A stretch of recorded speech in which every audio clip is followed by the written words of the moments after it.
meneruskan pengajian kita Fathur Rabbani wal Faidhur Rahmani li Sayyid Syekh Abdul Qadir Al-Jilani rahimahullahu ta'ala wa adama nafa bi barakati ulumihi fid dharain.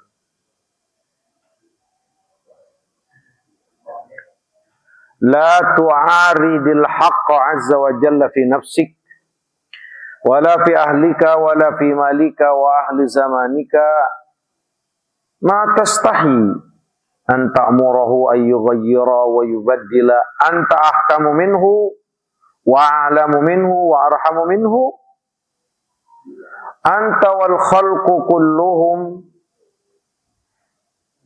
ibaduhu wa huwa mudabbiruka wa mudabbiruhum. In aradta suhbatahu fid dunya wal akhirati fa alayka bis sukuni was sukuti wal khursi. Awliya'ullahi azza wa jalla muta'addibuna baina yadayhi la yataharrakuna harakatan wa la yakhtuna khutwatan illa bi'iznin sarihin minhu liqulubihim. La yaquluna minal asya'il mubahati wa la yalbasuna wa la yankihuna wa la yatasarrafuna fi jami'i asbabihim illa bi'idnin sarihin liqulubihim. Hum qiyamun ma'al haqqi azza wa jalla, qiyamun ma'a muqallibil qulubi wal absar, la qarara lahum ma'a rabbihim azza wa jalla hatta yalqawhu biqulubihim fid dunya wa bi ajsadihim fil akhirah. Ini pelajaran penting banget buat Tirmizi Abdul Jalil dan buat seluruh orang-orang tua, bapak-bapak, ibu-ibu, abang-abang. Penting banget pelajaran. Ini yang sehari-hari terus terulang dalam kehidupan kita. Ini yang setiap saat berulang-ulang dalam keseharian kita dalam kehidupan dunia ini. Mudah-mudahan sebelum meninggal Allah kasih pintu taubat, Allah ampunin segala kesalahan dan dosa kita, Allah rahmati kita, Allah ampuni kita dengan kemurahan Allah Subhanahu wa ta'ala. Apa nasihat Syekh Abdul Qadir Jailani radhiyallahu ta'ala anhu? La tu'aridil haqqa azza wa jalla fi nafsik.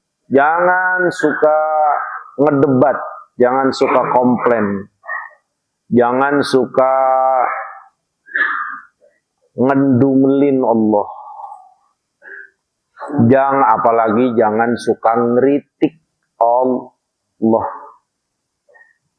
pada apa yang Allah tetapkan buat kita.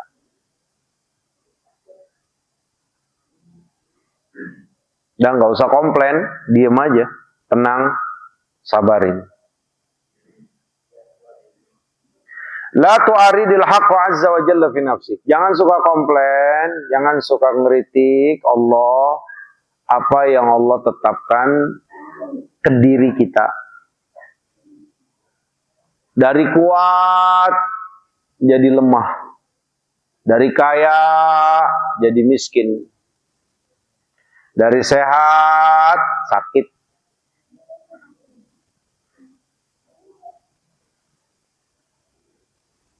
Jalanin hidup, terus dikasih ujian. Ujian kesehatan, ujian keluarga, ujian ekonomi. Terus. Jangan pernah kita komplain kepada Allah terhadap seluruh ketetapan Allah kepada kita. Nah, jangan.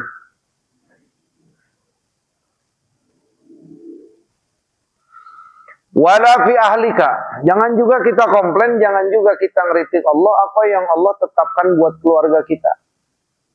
Ya Allah, anak ngapa begini semuanya sih? Jangan. Ya Allah, istri ngapa begini amat? Ya, susah diatur. Jangan. Jalanin kewajiban, jalanin aja. Anak ya kita ajarin, kita kenalin agama.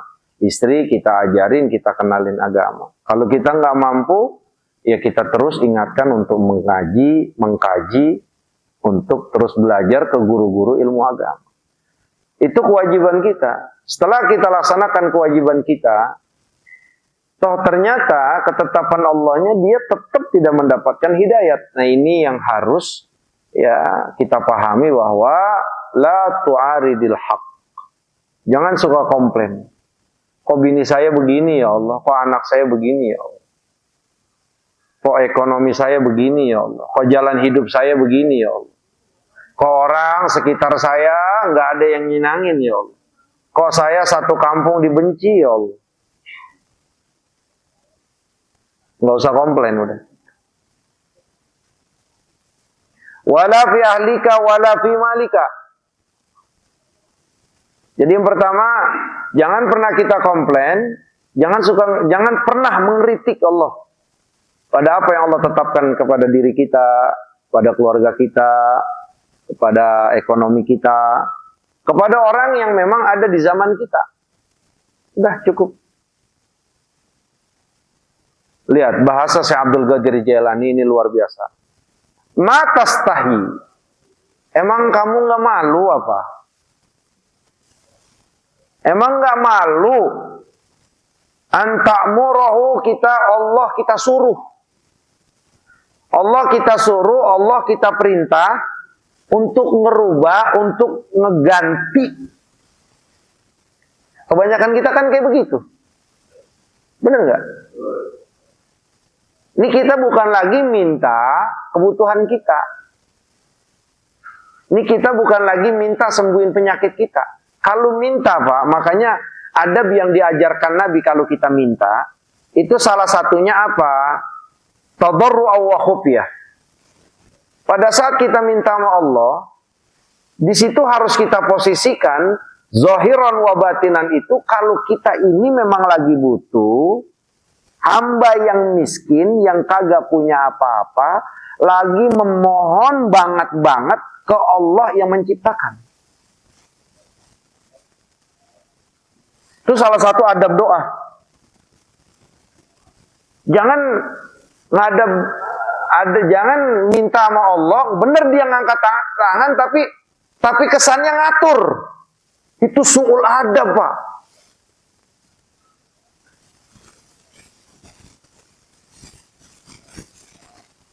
Seakan-akan Allah itu bisa nurutin perintah kita. Siapa kita? Yang berhak memerintah itu Allah. Bukan kita. Maka Syekh Abdul Qadir ini sebenarnya omongan ini kritikan buat saya pribadi. Dan buat kita umumnya. Dan buat masyarakat yang memang ada pada saat ini. Lalu berdoa seakan-akan dia bisa mengatur Allah. Allah maunya dia. La ilaha illallah Muhammadur. Kalau minta bahwa kita itu harus memposisikan diri kita zahiran wa batinan, bahwa kita ini semiskin-miskinnya hamba di hadapan Allah yang Maha Kaya, sehina-hinanya hamba di hadapan Allah Sang Pencipta yang amat mulia, serendah-rendahnya makhluk di hadapan Allah yang Maha Agung. Berarti gimana kita? Nggak ada sedikit pun kesombongan di hati kita. Nauzubillahi min zalik. Jangan sampai kita doa seakan-akan hati kita bisa mengatur Allah. Nauzubillahi min zalik. Kamu nggak malu antamurahu, nyuruh Allah untuk merubah atau mengganti. Ya Allah, ini Pak kalau udah bisa ngamalin apa yang jadi nasihat si Abdul Qadir Jailani, benar-benar jadi wali Pak. Yakin saya jadi wali.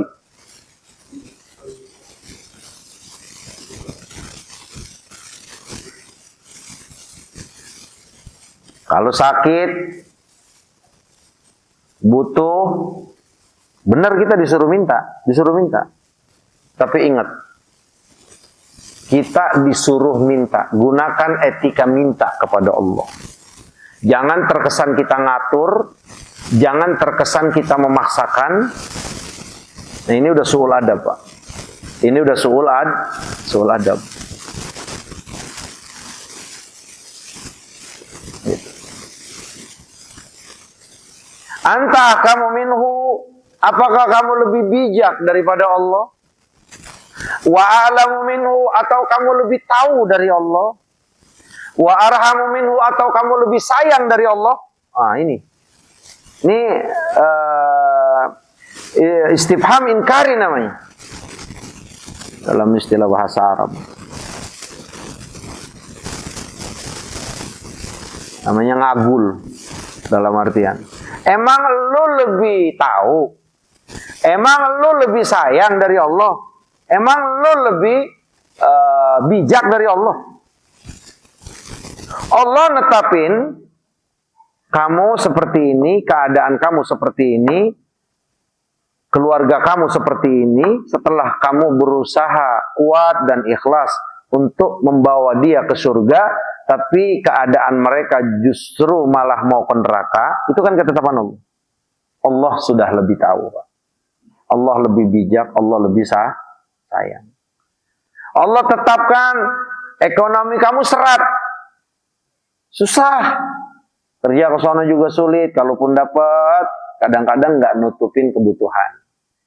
Terus dia nggak pernah putus asa. Allah itu maha tahu, netepin kamu harus kurang. Allah maha sayang, kenapa?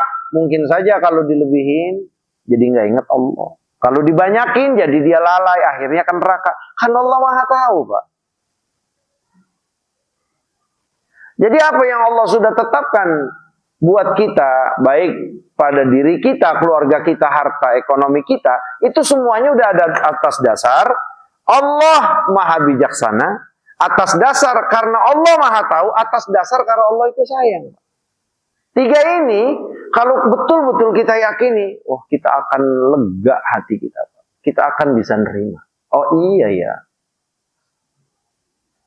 saya harus diuji seperti ini. Ini bukan kebetulan.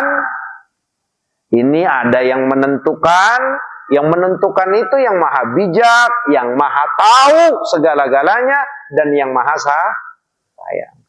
Kita baru akan membenarkan sebenar-benarnya nanti kalau kita udah meninggal. Makanya kalau orang mukmin bisa membenarkan ini semuanya, di dunianya dia sudah benarkan bahwa Allah itu maha tahu, aturan Allah bijak. Allah maha bijak, segala aturannya nggak bakal sembarangan. Allah maha sayang, nggak mungkin Allah menjerumuskan kita pada sebuah kecelakaan dan bahaya. Mukmin akan yakin ini di dunia. Mukmin laki-laki dan perempuan akan memiliki keyakinan ini di dunia. Disempurnainnya kapan? Nanti saat ketemu Allah. Tuh. Balik lagi. Yang maha tahu Allah apa kita? Allah. Yang maha bijak Allah apa kita? Allah. Yang maha sayang Allah apa kita? Nah, ya. Jadi Allah tetapkan kita seperti ini, kondisinya seperti ini. Nah, itu semuanya ketetapan Allah.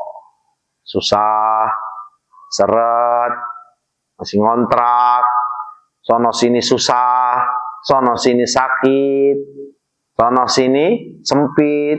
Sabar, kuatkan, karena yang mengatur ini adalah Allah yang maha bijak, yang maha tahu, yang maha penyayang. Anta wal khalqu kulluhum ibaduhu huwa mudabbiruka wa mudabbiruhum. Lihat. Kata Syekh Abdul Qadir Jailani rahimahullahu taala, engkau dan seluruh makhluk semuanya itu hamba Allah. Itu hamba Allah. Allah lah yang mengatur kamu, juga Allah yang mengatur mereka. Jadi kita ini bisa kumpul malam Kemis, Masjid Subul Salam, bisa duduk, bisa ngedengerin ilmu. Itu diatur siapa? Allah. Maka jangan ada sombong. Nabi suruh ucapin, kalau kau dapati kebaikan yang kau lakukan, maka ucapkan maka ucapkan bahwa ini memang dari Allah, keinginan Allah, gerakan dari Allah. Ini ilmu penting untuk menepis segala bentuk luapan nafsu yang dibisiki oleh setan, yang itu sering terjadi dalam kehidupan kita. Sering ngegerutu, kok gue begini-gini aja ya. Nah itu kan suka keluar kayak gitu. Nah ini ilmunya untuk menepis. Enggak, orang yang ngatur gua Allah, bukan bapak gua. Yang ngatur Allah bukan manusia. Gitu. Tapi waktu lagi gua deket sama pejabat ini, mau gua senang banget hidup gua. Pas aja gua diberhentiin susah. Ini orang akidahnya lemah udah ini, asalnya begini juga. Gitu.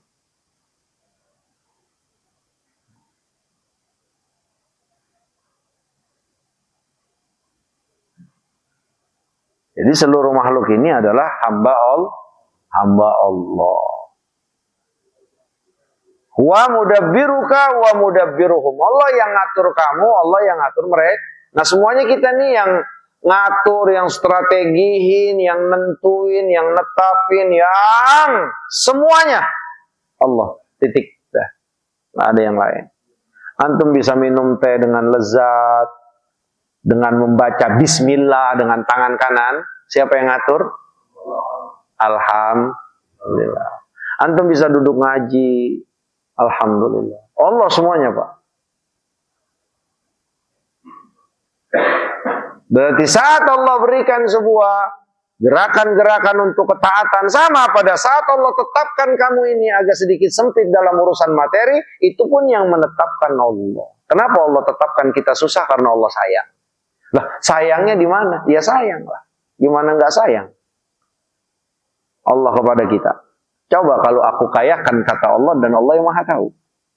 Benar nggak? Kalau aku kayakan kau akan masuk neraka. Karena kenapa? Perjalanan hidup kita itu ada semuanya, Pak. Pada Allah. Seluruh perjalanan hidup kita, kemungkinan itu semuanya Allah maha tahu, Pak. Kalau kita kan baru mungkin. Lu kalau jalan ke sana kayaknya nyasar nih. Kan kita kayak begitu. Kalau Allah mah nggak ada yang kayak begitu. La yakhfa 'alaihi syai'un fil ardi wala fis sama. Nggak ada yang tersembunyi, nggak ada yang samar, semuanya jelas. Semuanya jelas. Artinya, kalau aku kayakan kamu bakal akan lacur, bakal akan sesat, bakal akan masuk neraka. Aku sayang kepada engkau. Aku nggak berikan itu semuanya. Yang aku tetapkan buat engkau susah. Biar apa? Yang seharusnya level kamu 1, bisa kamu naik nanti di hadapan aku 10. Dengan apa? Dengan sabar. Itu semuanya Allah yang kasih. Tuh. Nah makanya kalau sakit nggak baik-baik, sakit susah banget, lama banget sembuhnya. Ingat omongan ini, Pak. Nasihat Syekh Abdul Qadir Jailani. Oh iya ya. Yang netepin all, yang ngatur all, dia yang maha tahu, yang maha bijak, yang maha segala-galanya, yang maha sayang. In aradta suhbatahu fid dunya wal akhirati fa 'alaika bisukun. Kalau kita ingin selalu bersama Allah di dunia dan di akhirat. Kata Syekh Abdul Qadir Jailani, fa 'alaika bisukuni was-sukut. Hendaknya lah kamu tenang. Tenangin diri. Tenang. Ini Pak nih. Bisa lihat air semuanya? Oi. Itu tenang, Pak, enggak goyang. Asal gini-gini goyang tuh kan? Kagak enak kan? Tapi kalau tenang, tenang. Itu namanya sukun. Bukan sukun saudaranya timbul, bukan. Sukun. Sukun itu kayak gini tuh tenang. Mananya, apapun bentuk ujian yang Allah berikan kepada kita, mau itu kenikmatan ataupun kepahitan dalam hidup, dia akan tenang kayak begini. Tenang. Inilah Sayyidina Muhammad sallallahu alaihi wasallam.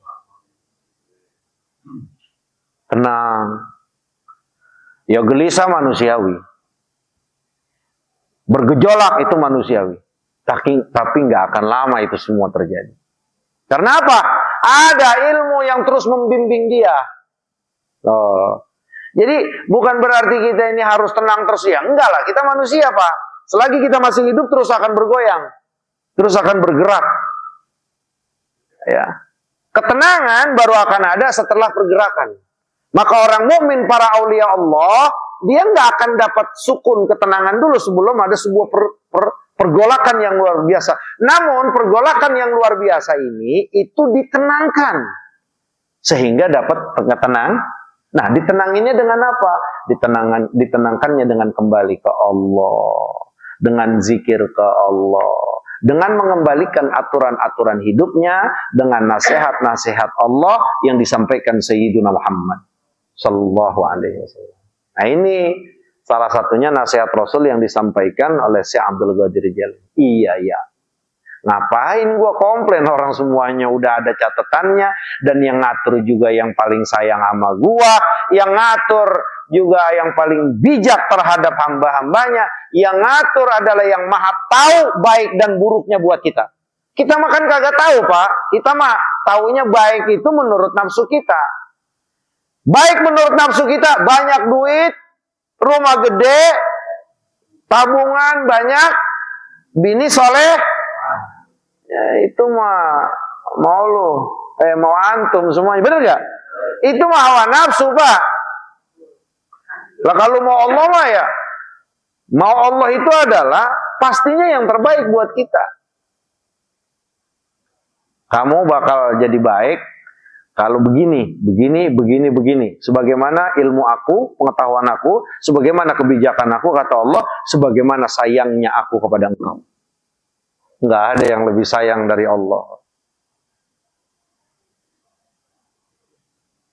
Makanya kan sering sebuah perumpamaan itu kita sampaikan dan kita ulang-ulang. Sayangan mana Allah dengan bapak kita? Sayangan mana Allah dengan emak kita? Emak kita tuh sayang banget sama kita. Sayang.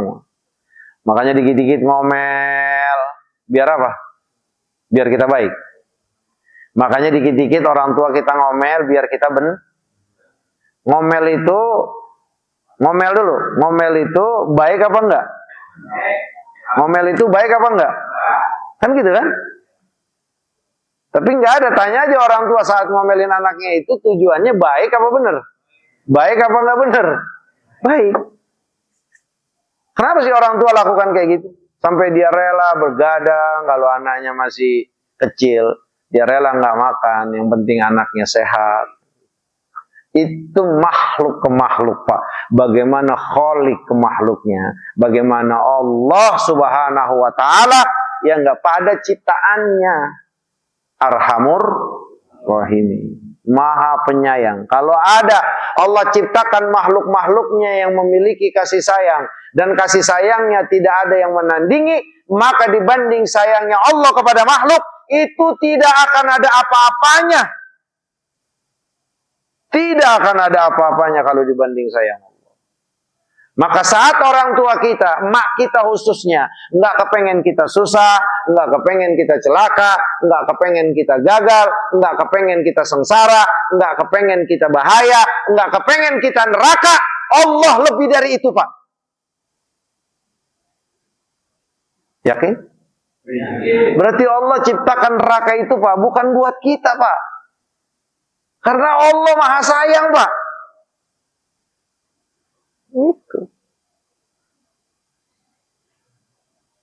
Itu namanya Arhamur Rahimi.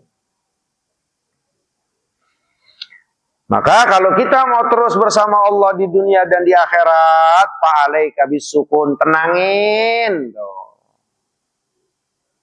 Inilah kalau lagi ngaji ini di masjid tenang nih hati kita nih, benar nggak? Ntar kan keluar mulai kagak tenang tuh. Nih cepetin balikin ke Allah, istighfar, taubat, zikir, tenang lagi. Begitu. Ada ilmunya yang tadi udah Allah kasih ke kita lewat muzakarah kita, amali, nanti tenang lagi, goyang lagi karena ada masalah baru, tenangin lagi dengan apa? Taubat, istighfar, zikir. Terus begitu, Pak. Nggak akan berhenti sampai mati. Maka kalau udah nggak mau dapat ujian, siapa yang nggak mau menerima ujian? Mati, udah habis. Kalau udah mati mah habis. Ujiannya ya enggak, lain lagi namanya. Lebih parah lagi ujiannya, Pak. Lebih berat lagi. Makanya kan diistilahkan min fitnatil mahya wal mamat. Ini fitnah hidup nih, kita masih hidup. Min fitnatil mahya, fitnah mati juga ada. Nah, fitnah mati ini lebih berat, lebih besar dibanding fitnah dalam kehidupan dunia. Maka yang bisa sabar dan terus kembalikan kepada Allah dalam fitnah dunia, maka di sananya Allah akan selamatkan daripada fitnah akhirat. Maka siapa hamba Allah di dunia, maka dia hamba Allah di akhir. Maka siapapun yang ingin selalu bersama Allah Subhanahu wa taala, tenangin. Tenangin. Kalau tenangin ini sukun, ini urusan batin. Berarti yang ditekankan di sini, tenangin hati kita. Kalau hati tenang, nanti jiwa juga kagak ikut, nggak begitu goyang. Kasak kusuknya mulai kurang, karena hatinya tenang. Jadi jiwanya ini akan diarahkan kepada yang benar. Wasukut, diem. Sukut itu diem. Sakata ya sekutu. Sukut diem. Maknanya apa? Nggak ada di pikiran, apalagi keluar, apalagi dari hati. Karena memang dari hatinya nggak ada untuk komplain. Diam aja udah. Dia tenang, dia diem. Enggak kali, ya Allah, begini amat saya hidup ya. Enggak begitu. Kalau kita mah kan apa nyeplos. Woi. Kalau kita mah seringnya apa nyeplos Kak? Ya Allah, begini amat, payah buat hidup ini ya. Begitu kan? Sering begitu kan? Iya, makanya kalau kayak gitu buru-buru istighfar, astagfirullah. Ampunin aku ya Rob, ampunin aku. Lah itu lagi, Pak, mendingan kita ngatain orang, Pak. Woi. Bukan mendingan ngatain orang sih, haram, Pak, nggak boleh. Artinya, ya ini makan nama Allah, Pak. Lo komplain nama orang ya boleh-boleh aja. Komplain nama Allah, lalu ya bagus malaikat ditahanin. Kalau malaikat nggak ditahan, udah digaplok ke malaikat. Kenapa malaikat nggak berani bertindak, Pak? Karena memang nggak diizinkan Allah. Gitu kan? Sukun pertama, as-sukut. Sukut itu diam, artinya untuk nggak berkomentar. Ditenangin. Artinya dulu ditenangin. Nah nanti kalau ditenangin, jiwanya ngikut tenang. Nah, dengan kayak gini, apapun bentuk komplain itu akan tertahan. Biasanya nyeplos itu karena hati udah kagak kuat. Nyeplos, tapi kalau hatinya mantep, jiwanya mantep, dia nggak bakal nyeplos dia. Dan ini kan sering terjadi dalam keseharian kita. Ya, contohnya saya ada kalau ngajar, kalau lagi emosi suka nyeplos kan? Oi, suka nyeplos kan? Itu kan artinya sebuah ungkapan dari hati karena udah nggak kuat. Hati ini nahan, bener nggak? Hati ini nahan, nggak kuat. Ya nggak. Begitu banyaknya MBG di korupsi gitu kan, lama kita tahan, akhirnya nyeplos nggak? Nah, ini kan artinya dari hati, gitu. Dari hati. Nah makanya kalau nasihat ini sukut, diam, udah tenang, jangan komplain. Mau dikasih apa kayak udah terima kasih ya Allah, berikan aku kesabaran ya Allah. Itu. Makanya Rasulullah tuh nggak pernah nyela makanan, nggak pernah ngedumel, nggak pernah ngerisula, nggak ada yang paham semuanya nih. Nggak pernah komplain, apalagi si mulut. Artinya Nabi enggak. Makanya semuanya kondisi Nabi itu manis. Semua kondisi yang pahit ukuran mata kita manusia, itu Nabi hadapi dengan manis. Iya. Nabi full. Ya. Nabi ini full, dapat ilmunya ini udah sempurna. Karena Nabi itu yang Allah tetapkan buat contoh kita. Sempurna Nabi. Ya, makanya Nabi itu apapun yang dihadapinya itu pasti nggak bakal pernah nggak manis. Pasti manis. Walaupun mata kita ngelihatnya ini pahit amat begini kan. Bingung ya itu manusiawi. Sukut. Udah ini pasti yang terbaik. Ini yang terbaik. Sukut, diem. Wal khurs ini adalah tuli, apa namanya? Bisu. Jadi dia tenang, kebetulan dia diam, setelah diam dia bisu dah. Hatinya nggak komplain, pikirannya kagak, mulutnya juga nggak nyeplos. Yang keluar zikir, astagfirullah wa atubu. Allah. Nah, itu kan. Sering nggak begitu kita? Benar sih yang disebut Allah, tapi itu sifatnya ngapa begini sih? Bener nggak? Oi, sering nggak gitu? Itu namanya komplain, Pak.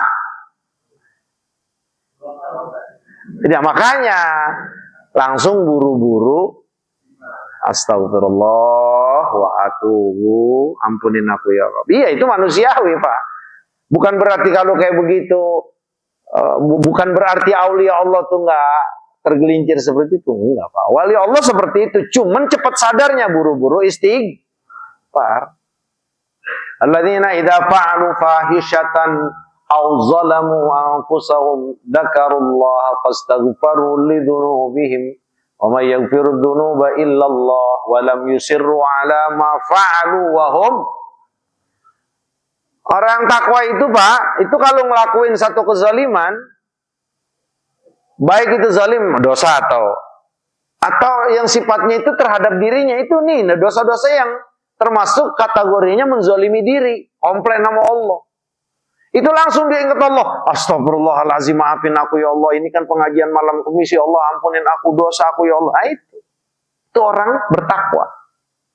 Mananya aulia Allah itu bukan berarti dia harus terpelihara dari dosa seperti Nabi. Tidak ada yang terpelihara dari dosa kecuali Rasul. Titik. Kalau manusianya nggak ada, semuanya dosa. Gitu.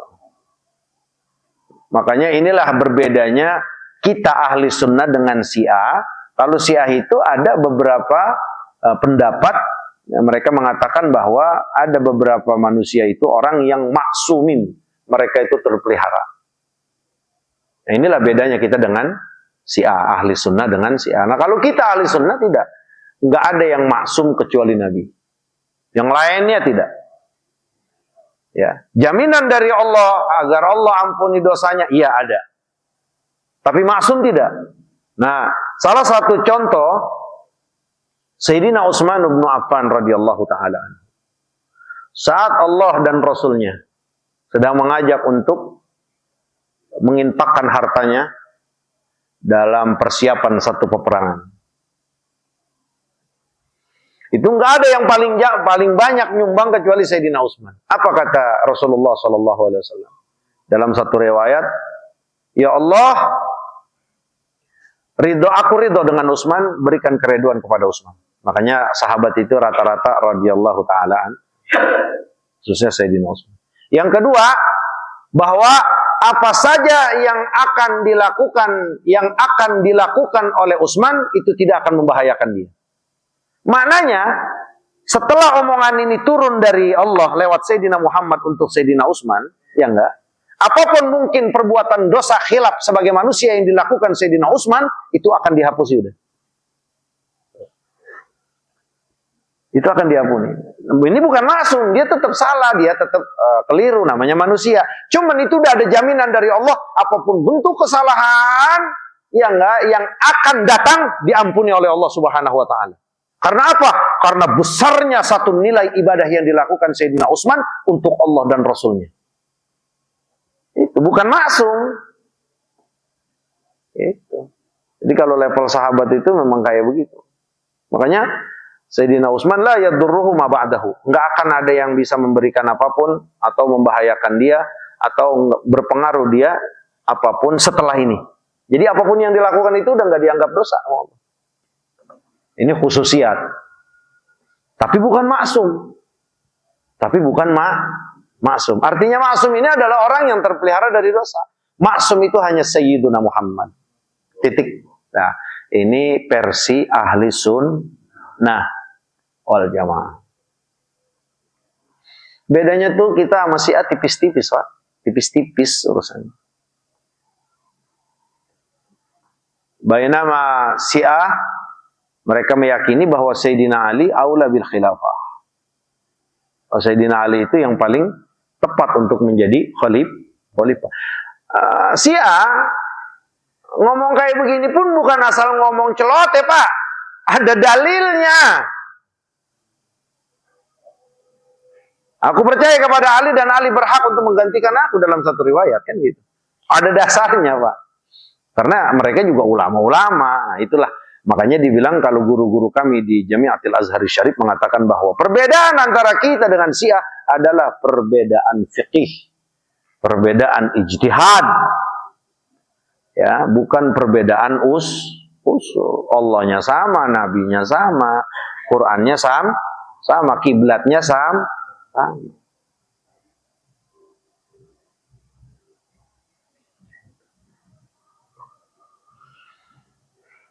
Ya Allah. Wal khurs. Jadi udah tenang, diam, dan udah kagak ngomong apa-apa udah. Mang Udin kondisinya harus begini. Udah diam aja, Mang. Jangan pakai ngomong. Mang Ali, diam aja Mang Ali.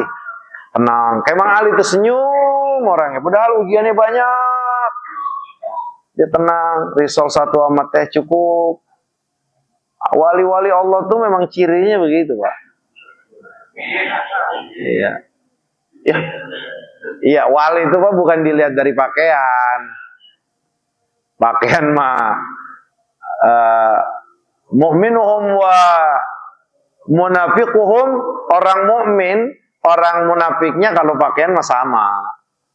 Makanya kalau wali itu nggak ada yang tahu wali kecuali Allah.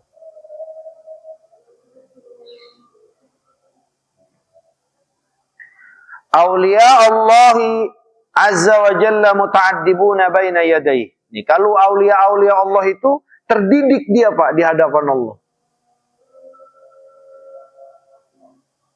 Makanya itu banyak di kitab, salah satunya nih Hujjatul Islam Abil Hamid Al-Imam Al-Ghazali. Beliau sering ra'aitullah, aku sering melihat Allah. Itu Pak harus diartikan bukan berarti Imam Ghazali itu bisa melihat Allah dengan matanya, bukan Pak. Bukan. Hanya satu manusia di golong langit ini, itu pun menurut pendapat Sayyidina Abdullah bin Abbas radhiyallahu taala anhu, bahwa hanya Rasulullah yang bisa langsung melihat Allah dalam kehidupan dunia ini. Itu saat Mi'raj. Permasalahan ini pun ikhtalafa baina sahabat, ini pun berbeda di antara sahabat. Baina mazhabil al-Imam Sayyidina Abdullah bin Mas'ud, Abdullah bin Abbas mengatakan Rasulullah melihat Allah. Wa bainama mazhab ummina Aisyah radhiyallahu taala anha mengatakan bahwa enggak, Rasulullah enggak melihat. Dan saya cenderung kepada ulama yang berpendapat bahwa Rasulullah melihat Allah dengan matanya. Ini kelebihan yang Allah berikan kepada Rasulullah.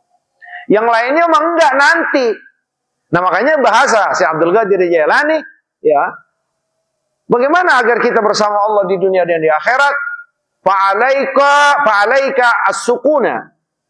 Hendaknya lah kita tenang, kita diam, wal khurs. Artinya apa? Bisu. Udah nggak usah komplain. Karena aulia-aulia Allah itu terdidik, Pak. Nggak ada komplainnya. Tenang. Yang ada di pikirannya Om, di hatinya Om, tiap hari ngelihat Allah. Lah kalau aulia-aulia Allah itu Pak, walaupun aulia-aulia Allah itu ada kelasnya, dia itu bersama Allah seperti saat dia sholat. Kalau kita kan sama Allah tuh deket Pak kalau lagi sholat doang. Bener gak? Itu juga yang khusyuk, yang kagak mikirin pinjol, yang gak mikirin kredit, yang gak mikirin bini. Kalau yang model kayak kita mah kagak, sembahyang aja juga kagak bisa ngelihat Allah kita. Nah kalau aulia-aulia Allah, ya enggak, mereka tuh ngelihat Allah setiap saatnya sebagaimana mereka melihat Allah saat sholat. Melihatnya bukan dengan mata ini Pak, tapi dengan mata. Lah terus kalau bisa ngelihat dengan mata batin, apakah itu bisa dijasatin? Gak bakal pernah bisa dijasatin Pak. Allah itu zat.